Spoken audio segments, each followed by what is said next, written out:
هارون رشید باچا یو پیره جړل نو د هغه یو دغه وزیرو خالد برمکی رحمت الله علیه ډیر لوی بزرګ وزیر مو خو بزرګ هغه سره د نبی اسلام دو زلفې مبارکې وي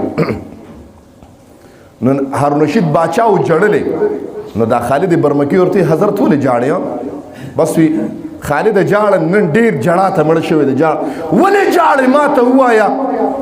و یاره یو کار مې د تی پوره کولی شو خو نه کې هغه حضرت چې زما په کېدو کې نو وبکم وای کولی شوی څه وی تا سره مې د محبوب یو دو زلفې دي ابه ما ته لږې اونخې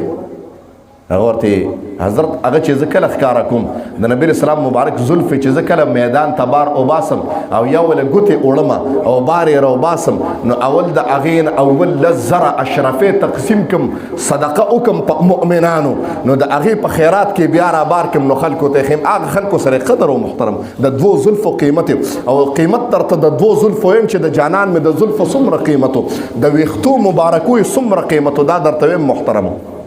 وای وی نه داسې خو نشم رابار کولی ښه نو څه به کوو هغه حضرت لس زره اشرفې تقسیم که صدقه که په دې خلکو کې نو زه به وکړم وی لس زره اشرفې ورکړه ویښتې ورته رابار کړه